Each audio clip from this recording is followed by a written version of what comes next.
This is Dr. Ron's Words of Wisdom. Words on leadership, goal setting, productivity, and a whole lot more.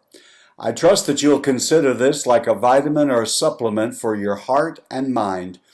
And wherever you receive podcasts from, if you would please download and subscribe to Dr. Ron's Words of Wisdom, leave a rating and a brief written review. It'll be helpful for others to be able to locate this podcast. You can get it on iTunes, Stitcher, Spotify, TuneIn, Podbean, on and on it goes. And I'd be honored if you would subscribe.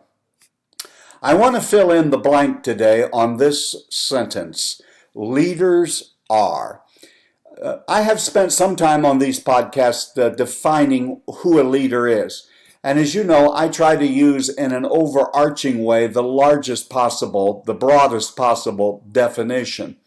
Because whether you have an official title as a leader, all of us are leaders, and one of the most important places we lead is in our own lives and with our family, our friends, the volunteer organizations we're part of, our church. And then regardless of whatever kind of a position you hold where you work, you are leading yourself and you are a part of the leadership team, whether you have that title or not. But for those who have leadership positions or those who strive or think or dream or aspire to be a leader in some way, shape, or form, we begin to ask ourselves, what is it to be a leader? What are the characteristics? And we've gone over this several times, but today I think I want to give you 6 things that I think. It's not exhaustive, and we could add more. You would have more suggestions, and I'd be happy to hear your suggestions. But let's just spend a little bit of time talking about these 6 areas of leadership. The first that I would say is leaders are hardworking. Now, unfortunately, life circumstances seems to allow people to fall in one of 2 extremes. For so many years, I was a pastor and now work with pastors, and I can kind of see it happens there. It happens everywhere. But our world seems to be a world of extremes. And you either have leaders who are workaholics, who work all the time, who hardly take time off, who neglect their families, who neglect their own personal self-care, or you go to the other continuum of folks who do just the bare minimum, what they can barely accomplish, barely get done without bothering their relaxed lifestyle. They stay in bed late, they while away the hours watching television, doing other kinds of mindless chores that over the years to them has taken on a significance, and it's not making any kind of a difference. So can I bring it in from the 2 extremes and say there is something we need to learn from both sides? Hard work is good. Working hard while you're working is good. Making work your religion is not good. Taking time off, relaxing, spending time with family and friends, enjoying meals, having times of vacation and Sabbath and days off, that is good. Being stinking lazy, that is bad. So let's bring the 2 extremes from workaholism to laziness. Let's bring it to the middle and say this. When you're working, working. When you're playing, play hard. When you're relaxing, relax with all of your energy that you have to relax. When you're spending time with your family, be present. Several months ago, my wife and I were with a group of Christians on a cruise, and we all sat at the same table for the evening meal, and I was amazed at a young couple with a little boy. The boy was maybe 4 or 5 years old, and they were at the table adjacent to ours. And here they are, and you know they spent money for this cruise, and they'd had wonderful experiences, whether they went on excursions or stayed on the boat. But every night, the husband and wife had their telephone in front of them and continually were working the telephone, scrolling through Facebook or whatever else they were doing. The little boy was somewhat self-entertained.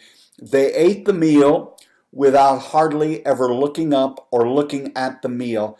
And I sort of chuckled a little bit that if all you were going to do was fork food in your mouth and scroll through your phone, you could have saved yourself a few $100s and stayed home and done that. What it means is technology, as wonderful a gift as it is with so many powerful benefits, can also get us distracted. And here's what I think happens. Wherever you are, be there. When you're at work, work hard. When you're at home, be fully present at home. When you're having a meal with someone, be fully present. So when I'm saying that leaders are, and I say they're hardworking, would you maybe substitute the word leaders are always present? Be where you are and give it your full attention and your full idea that this is where I am and this is where I need to be. So leaders are both hardworking and present. That's number one. The second is leaders are relaxed. And you're going to say, Dr. Ron, you've just contradicted yourself.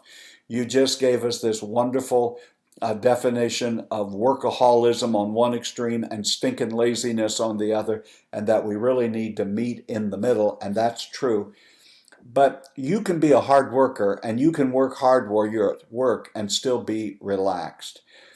Today I took the car to get it washed. And it's one of those where you drive it through, but then they wipe it off and help you with it. And so I had my Kindle with me and I was reading, and there was an elderly lady there that was walking back and forth like a caged cat.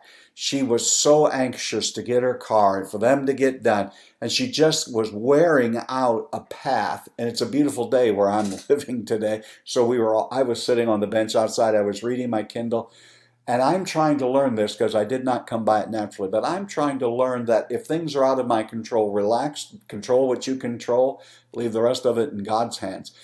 But here she was, fussing at the staff, walking back and forth, looking over their shoulder as if somehow by magic that was going to push them on down the road more quickly. And here's the sad truth. Our cars were pulled side by side and they were ready to go at the same time. Who enjoyed the trip? This woman who was like a caged lion, upset with everybody, they weren't working quickly enough, or this old guy sitting there reading his Kindle, enjoying the beautiful weather, and I still got my car done at the same time she got hers done. Relax. The world isn't going to come to an end if you take a 5-minute coffee break. The world is not, we give this impression, we all love to say, oh, I'm so busy, I'm so busy, I'm so busy, as if it's our religious experience and it's our testimony. Be relaxed. Live in the moment. It'll keep you from being stressed. When you get in your car, I've been doing this for months and it helps. I'm just going to be patient. If somebody wants to cut in front of me, God bless you, have a good day. I'm not going to raise my blood pressure. I'm not going to get anxious. And here's what I've noticed by the people who race around you on the wrong side and they get in front of you because you're going so slowly. And when you get to the next stoplight, you're right exactly behind them. All of their fussing and weaving on in and out of lanes and racing ahead. We all have to deal with the same stoplights. And we're all pretty much going to get there at the same time. But I've noticed that though leaders are busy, they're never really in a hurry. They're relaxed.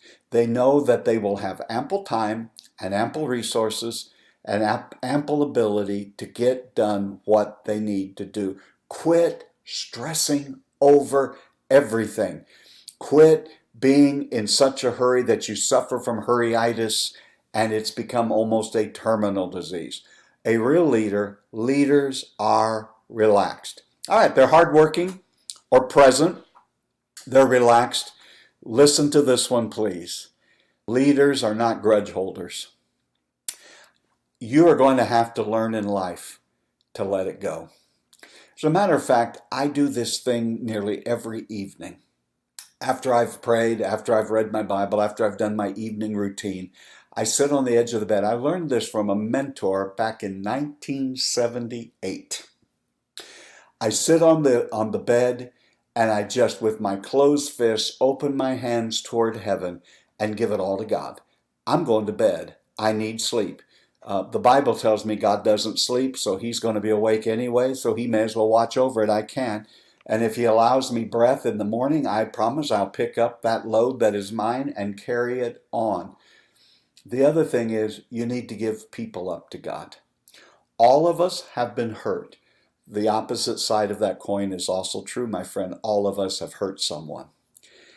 Don't be the people who will not forgive, who allow a bitter root to spring up. They hold on to grudges, and we think it hurts them. We're the ones that hurts.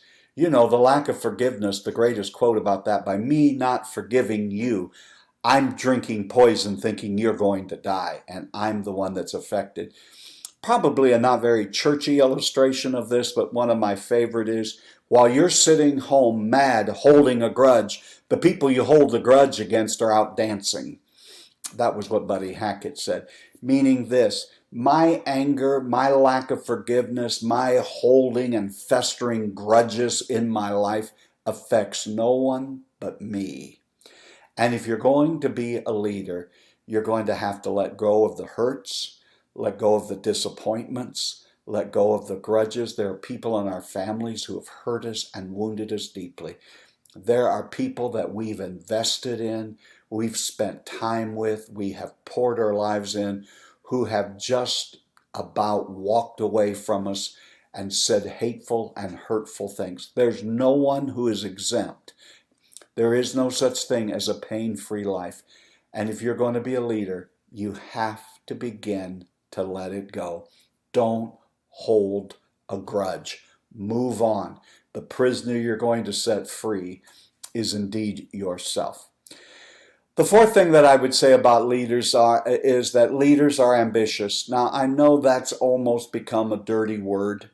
Now, I'm not talking about ambitious to the fact that they would do unethical, illegal, immoral things in order to get ahead, but I'm saying their ambition gets them out of bed in the morning. They believe they were endowed by their Creator with special things in order to get some things done. They believe that they can make a difference. If they can't make a difference in the entire world, they can make a difference in their world, their family's world, their friends' world, where they work, their church. They can make a difference, and they have an ambition. Here's what your ambition should be. I want to be all that God created me to be, and I want to do all that He wants me to do, and I want to make my little corner of the world a little bit better. I can't change all the nonsense in Washington, D.C. and around the world. I can't change all of the crisis, but I can make this world a better place by being the best me right where I am. And my ambition every day is to make a difference. My ambition every day is to make anyone who comes in contact with me feel a little bit better than they did before they encountered me. I want the organizations where I serve, I want them to be better because I was there. A leader, you have to have ambition. You have to be attempting to do something. The fifth one, I think we're at number 5, and that is leaders are motivated. When I was starting out in life, I don't know that I was even familiar with the word entrepreneur. But you just have to be motivated. The day of someone looking over your shoulder telling you everything that you need to do are passé. It may have been your school teacher, your pastor, your mom, your dad, or even your boss. But even now, when someone gives you a position, they're expecting that you have the ability, you have the wherewithal to get that job done. You cannot motivate someone else. You have to motivate yourself. And so that comes from feeding our mind good literature. That comes from feeding our spirit, not being in a negative vibe. That comes from letting go of past hurts and complaints and grievances and letting go of the grudges. Leaders are motivated to make a difference. My friend, are you motivated to make a difference? That's what leaders do. The sixth thing that leaders are is leaders are learners. They never feel that they know it all. They always know they can be constantly, continually improving. What is something new that you've learned today? Leaders are always learning. And the seventh and the final one is that leaders are determined. What separates one person from another? What separates a person from making a difference and being different and really succeeding? It is just making up your mind that I'm determined, I'm going to make a difference, things are going to be better where I am. I am going to be the one who helps push the ball forward, moves the needle, whatever cliche you want to use. Are you determined to get out of bed tomorrow and to make a difference? Are you committed to being the best equipped, best prepared, a leader who shows up, and when you're there, you work at it, and when you go home, you're present there? We need leaders who have just determined, with God's help, I'm going to do and be the best that I can be. You've been listening to Dr. Ron's Words of Wisdom, and today we've talked about leaders are. And listen to me, leader, you are doing better than you think you are. This has been Dr. Ron's Words of Wisdom. Words on leadership, goal setting, productivity, and a whole lot more. I trust today that you have considered this your vitamin and supplement for your mind and heart. And wherever you receive podcasts from, it makes a difference. It's so vitally helpful if you will subscribe and leave a rating and a brief written review. Remember, leaders are hardworking, relaxed, they don't hold grudges. They're ambitious, they're motivated, they're constantly learning, and they are determined. And remember this, my leadership friend, you are doing better than you think you are. And until next time, this is Dr. Ron saying, have a great and blessed day.